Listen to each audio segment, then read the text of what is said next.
As I was flipping through my game catalog, searching for another police-themed game, I came across this game called Police Stories. Police Stories is a top-down tactical police shooter, released in September 2019 by Mighty Morgan, and is available on PC, Switch, and PS4. Not the oldest game that I come to review, but it fits into in retrospective. The game centers around two protagonists, called John and Rick, both police officers in a fictional department in a fictional city. There's a story in play, where Rick tells all missions, as the story, to a journalist in the future. So you are playing all missions in the past, told by an elder Rick. Let's get it out there right away. If you are waiting for a follow-up to SWAT 4, this is a nice way to spend your time, until Sheva revives a 5th installment, which will never happen at this point. Police Stories is a top-down, 2D tactical and procedural police game, much like the SWAT series. Don't be fooled by its 2D sprites and somewhat cartoonish look. This game is just as hardcore and unforgiving at points. It's a blend of Hotline Miami, Door Kickers, and SWAT 3 and 4, and it works very addictive. In 18 single-player missions, you navigate Rick and John through multiple establishments, ranging from bars, science labs, hotels, and more. Gameplay is pretty simple. Enter the building, clear it of bad guys, rescue the hostages, and collect evidence. What makes this stand out and work for 18 missions is the excellent gameplay. Every mission is created at random each time. Bad guys rotate positions, doors are replaced each time with wooden or steel doors. Tripwires are sometimes there and sometimes not. It's this mechanic which makes this game a total surprise each time you start up a mission, and which makes this game replayable for a very long time. Add the fact there's a mission editor and some extra weapon perks in the latest update, and you are set even longer. You control John while Rick follows you. You conduct commands towards Rick, who is very cooperative and most of the time smart enough to make his own decisions. Since it's just you and Rick, you have to rely on him each time to make the right decision. I don't know what rank or department these guys are from though.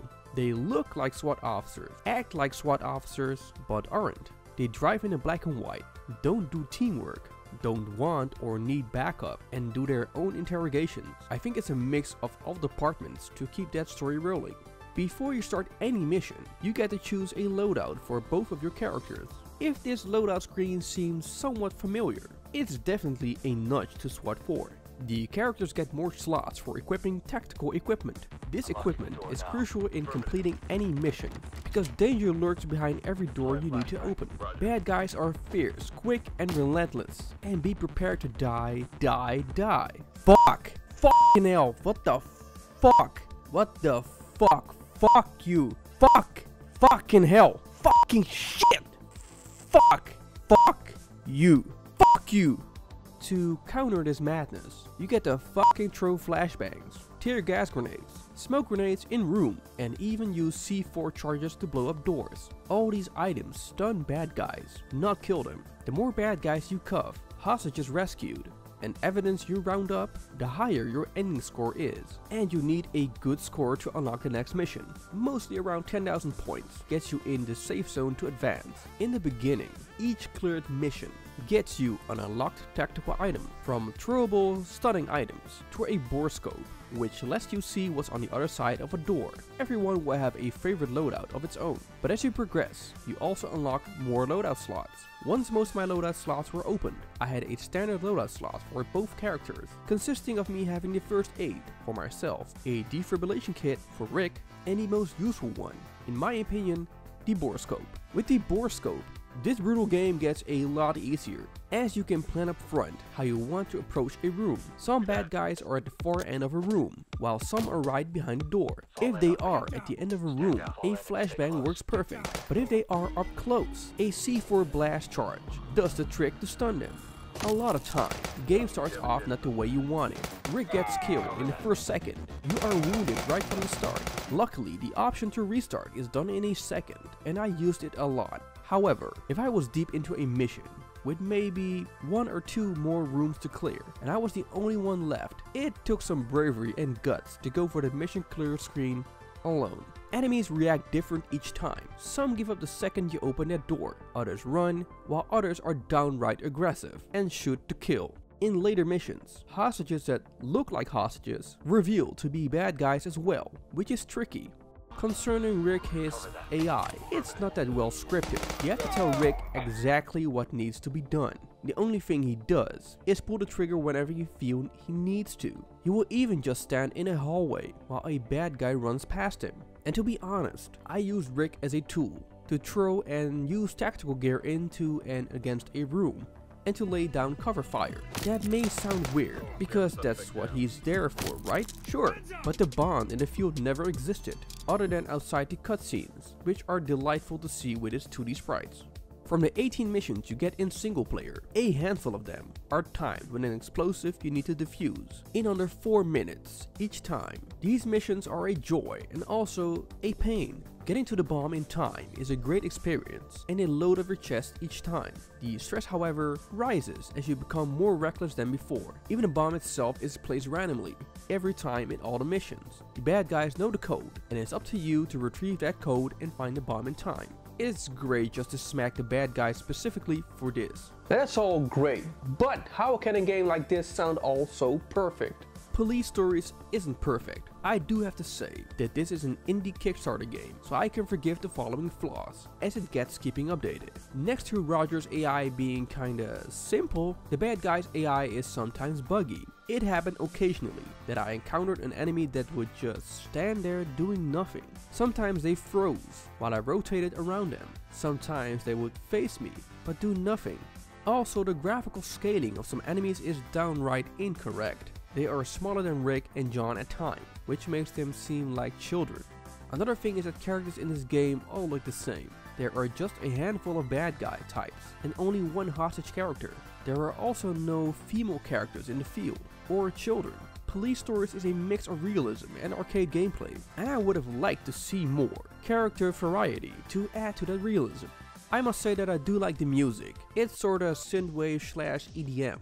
But it has to be your taste as well. The thing that I don't like is that the music is way too loud at some times during missions, as it distracts when under pressure. My advice is to drop the volume down to 30% to enjoy it. Another thing I do like is that the game is controllable with the usual mouse-keyboard combination, but can also be controlled with a controller.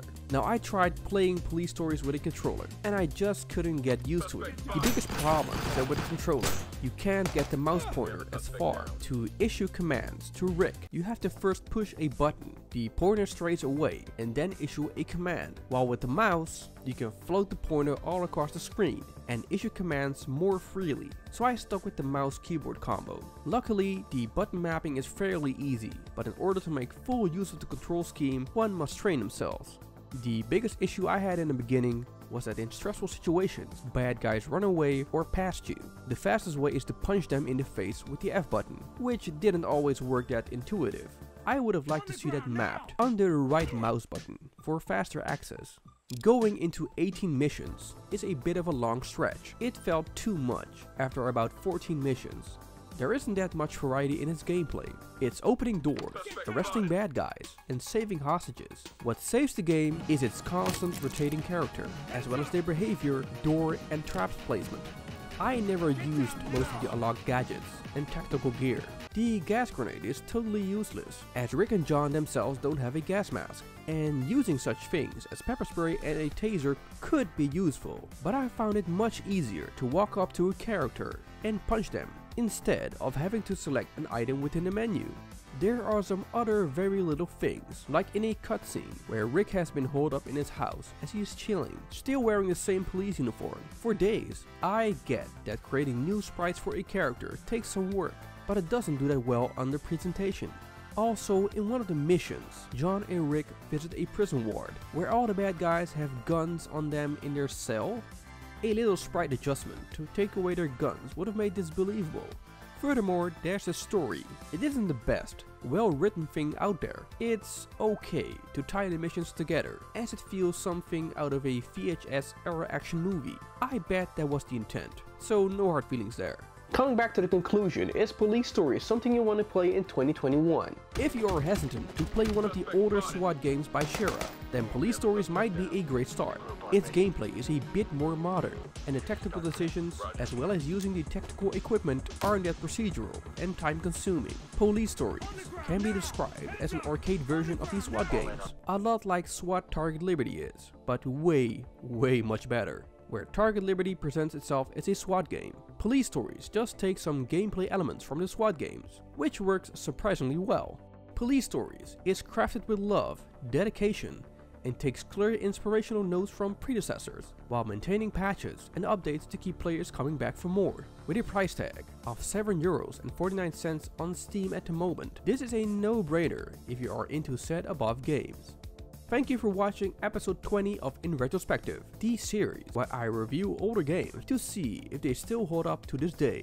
Did you like this episode and would like to see more? I've added a link to the playlist at the end, so you can binge watch it all. And I'll see you on a next episode of In Retrospective.